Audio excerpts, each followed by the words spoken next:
Okay, thanks very much, and thanks very much for inviting me. Hopefully I'm not on mute. I'm going to be talking about how Britain's populist politicians reacted to the pandemic. And this is really a case study, one of, I think, 20 case studies that's going to be part of an edited book involving academics from all around the world. And I've just done the UK case study. Now, as you probably know, the UK has one of the highest per capita mortality rates from COVID-19 in the world. As of yesterday, 158,664 people had died as a result of COVID-19, making a death rate, I think, of something like 236 for every 100,000 people. So far, so simple and so depressing. What's less simple is how to analyse the response of Britain's populist politicians. And there's a couple of reasons for that. And they are that we have essentially two populist parties in this country, one can argue. The most obvious one is the party that's now called Reform UK, what used to be the Brexit Party, and before that UKIP, which is, if you like, a fairly bog standard populist radical right party. It's nationalist, it's nativist, it's authoritarian with some elements of libertarianism as well. Less easy to classify, but I think important in this respect, is the Conservative Party. The Conservative Party in this country has long flirted with populism, especially on immigration, although it's very rarely gone, if you like, the whole 9 yards. But you can argue that under Boris Johnson, it's gone from being, if you like, an occasional populist party to what I would refer to as an ersatz populist party. And by that, I mean, it's not full on Viktor Orban, if you like, but you can see some rather disturbing straws in the wind if you listen and look carefully enough. So what happens when those two parties are confronted with COVID-19? How do both parties, and this is the way it's framed, trade off between what the political scientist and expert on political parties, Peter Mayer, called responsiveness and responsibility? If we deal with the Conservatives first, you will remember probably that initially Boris Johnson really played to type. He was the politically incorrect libertarian who, if you remember, boasted about shaking people's hands when he visited COVID-19 patients in hospital. And then the crisis really hit, and clearly it hit him quite personally as well. You see the government's approach become much more conventional. It talks a lot about, for example, following the science. So here we have a government that has gone very, very quickly towards the responsible end, if you like, of that spectrum. But in the summer of 2020, concerns about the effect of the pandemic on the exchequer and on the economy more generally begin to see that caution, if not abandoned, then at least eroded. You see the introduction of schemes like Eat Out to help out. People are allowed to, and indeed encouraged in some senses, to go on holiday. And Boris Johnson even begins to encourage people to go back to the office. And in late September 2020, Boris Johnson actually refuses to cooperate with the advice of scientists for what some refer to as a circuit breaker lockdown. Now, the explanation for that, I think, lies partly in the Prime Minister's own libertarianism. This, after all, is Boris, let the bodies pile high and no more fucking lockdowns, Johnson. But it's also, I think, to do with internal party pressure. You can see the formation of what's called the COVID Recovery Group and the Conservative Parliamentary Party, MPs who are very concerned about the effect that this is having on the economy, and they claim civil liberties, although these are also the Conservative politicians who are quite willing to vote for example, the introduction of voter ID at the next election. So we might take their commitment to civil liberties with a pinch of salt, perhaps. But it's also very strongly pushed, this anti-lockdown agenda, by what I would refer to as the party in the media. In other words, the political columnists and editors who play such an important part in the Conservative Party. They really need to be seen as an integral part of the party rather than something separate from it. Clearly, especially print media titles are finding it very difficult in the pandemic. You know, their business model is based still to some extent on people buying their newspapers, or at least looking at advertising online. And if there's not much going on in the economy, that is a big problem for them. So we have a government that's begun to move away from responsibility towards responsiveness. But interestingly, it's not responsiveness towards the public, because the public are actually notably more cautious than Conservative MPs or indeed the Conservative Party in the media.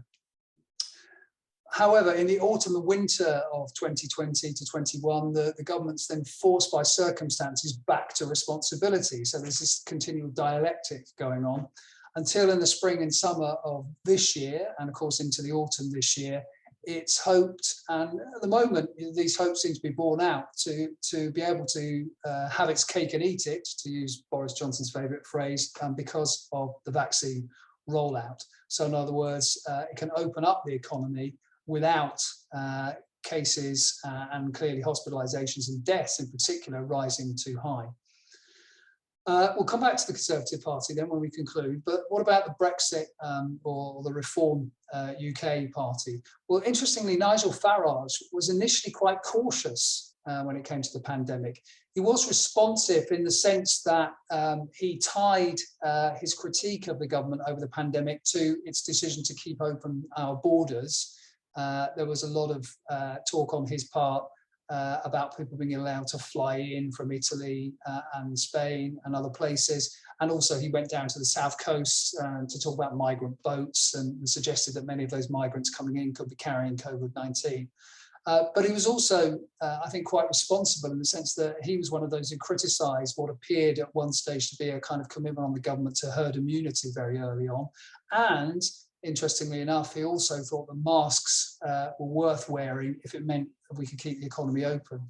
But as that first lockdown began to bite, you can see him begin to chafe very quickly about the limitations to movement and to the economy. He starts talking about house arrest, for example, and notably, he didn't join in the pile-on against Boris Johnson over Dominic Cummings, which you might have expected him to do, really, because this was, if you like, the establishment protecting itself, and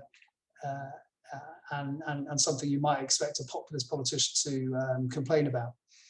By the autumn of last year, 2020, you see the Brexit Party relaunched as Reform UK with its soon-to-be leader, Richard Tice. And at that point, you see Farage and Tice go very hard on what became known as the Great Barrington Declaration, which was this sort of anti-lockdown manifesto. And when Tice formally takes over as the leader of Reform in the new year of 2021, you see the party move away from responsibility and very much towards responsiveness. Tice becomes a full-on lockdown skeptic. He continually talks about damage to the economy. He is very, very outspoken on civil liberties, against masking, and comes up with all sorts of what some people would see as kind of crazy rhetoric around, more people dying as a result of the restrictions than of COVID-19 itself. Talks at one stage about ballooning suicide rates, even though in fact suicide rates, if anything, have gone down over time. Interestingly, though, for all that, neither he or Farage seem to have got involved in anti-lockdown protests, marches, etc. And given what we know about, for example, UKIP's and the Brexit Party's penchant for people's marches, it's quite interesting that they avoid that. I think they are very concerned not to be seen as too kind of extreme and associate themselves with anti-vaxxers, for example. So in conclusion, I think it's very difficult to accuse Johnson, the Conservative Party, of a kind of populist response to COVID-19. They don't really ever make the connection between COVID-19 and immigration, for example. They don't continually, in making arguments for opening up, talk about the will of the people, and because they're very aware from polling that actually the people aren't that keen on opening up. And if anything, I think that opinion poll slightly curbs their appetite for doing so. They are rather more, I think, responding to their backbenchers and to the party and the media, as I say. And there's not actually a great deal of nationalism until we come perhaps to the vaccines and the vaccine rollout and the argument with the EU over that in the early part of 2021. So I think, we probably need to avoid characterising, at least in this sense, the Conservative Party as a kind of populist force in that respect. Certainly, it's not really very interested in responding to the criticisms made by Tice and by Farage. In marked contrast to the way the Conservative Party responded to the criticisms of its immigration policy, for example, from UKIP. In other words, we have a Conservative government that actually is really fairly conventional in its response to the 2016 pandemic, albeit with slightly more inclination than some other governments, including centre-right governments, to open up the economy. And what we certainly don't see is any criticism of experts from organisations with acronyms, as we saw in the referendum of 2016. I'm sure because relying on the science is to some extent a kind of human shield for those politicians, because the public is very supportive of those scientists. In terms of the populist radical right, Reform UK, well, I mean, I think it's very obvious that they do try to do or to conduct what Benjamin Moffat calls populist crisis performance. They do try and link their pronouncements to previous grievances, especially immigration. They do propose actually quite simplistic solutions, open everything up, we'll all be okay, especially now we've had the vaccine. And they do, to some extent, portray the state as against the people, but they fail to get any traction on that, which I think is interesting. And there are a couple of reasons for that, and this is where I'll finish. One, I think, is that actually the core vote for UKIP/Brexit Party/Reform UK tends to be actually quite elderly and therefore quite scared of COVID-19 and therefore not actually that sympathetic to the idea that we should all open up as soon as possible. And secondly, and in some ways I think for me quite interesting, is that we have a broadcast media who, when it comes to COVID-19, are very much on the responsible rather than the responsive end of things. In very marked contrast, I think, to the way that the broadcast media handled immigration and the populist radical right's framing of immigration a few years ago. And I do wonder if the broadcast media had been rather less responsive and perhaps rather more responsible when talking about immigration back before 2016, then our relationship with the EU might be a little different from what it is today.